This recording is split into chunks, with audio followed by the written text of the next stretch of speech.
Hi, Dr. Mankel here. This is wellness video number 10. And today's topic, I want to give you an understanding of why we do regular progress evaluations and comparative evaluations. So there'll be times where during your visit I'll be looking at your posture, and there'll be times we'll be actually looking at x-rays.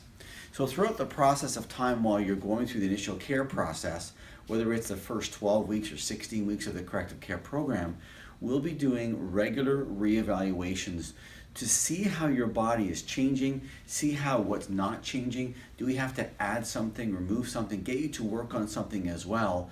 Because the ultimate goal is to really get a spine and nervous system that's functioning optimally. And so we do those because being healthy is a lot more than just how you feel. That's why doctors check cholesterol levels, they check blood pressure. By the time you actually feel something wrong with them, it already can be in a crisis. So we do these analyses to give us feedback for optimization. So there are 4 criteria I want to talk about that you're going to be seeing me use to evaluate your progress in the office. And one of them is going to be, first of all, I mentioned, is posture. Posture is the window to the spine and nerve system. So when we have you close your eyes and you look up and down, we're looking to see where the structural alignment is. Does your head shift to the right or to the left?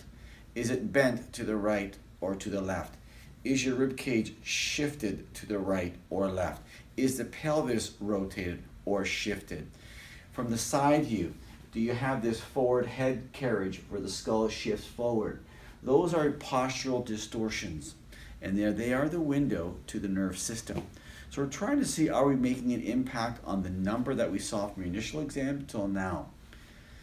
The second one is we're going to be evaluating movement. As I put my hands on your spine, we're actually checking for the movement at every single level, every segment of the spine. So I'm going to grab my great fixation stick to give you an understanding. Where there's a dysfunction of the spine that alters neurology, you'll notice that the difference between yellow and red is that the yellow ones are freely mobile in their range, where the red is stuck and does not move properly within its position. That is part of the structural shift, part of the subluxation. So when I feel that with my hand, people always tell me, Dr. Mack, you always know where it's sore, where it's tender. That's because that's where the dysfunction, that's where the interference lies. So I'll be doing that on a regular basis as well. And the third clinical indicator is thermography. Thermography is a non-invasive tool to measure part of the nervous system called the autonomic nervous system.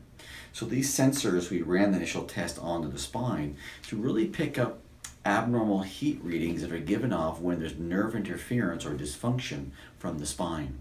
So this scan over here, if we look at it, this actually shows us what we want to be seeing is as much green as possible, a more balanced nervous system. Over here, we can actually see a scan that shows us that this nervous system is not functioning optimally. We can start to see there's a lot of red going on in this particular area, in the mid-spine area here in the area of digestion, and here in the areas of the adrenals and also the lower abdominal bowel area, where this is more area up into the head, shoulders, and neck zone in the thyroid area. So we can get information about how the nervous system is functioning. Is there degrees of imbalances? What we want to see is a change. We want to see a change toward more balance, more symmetry.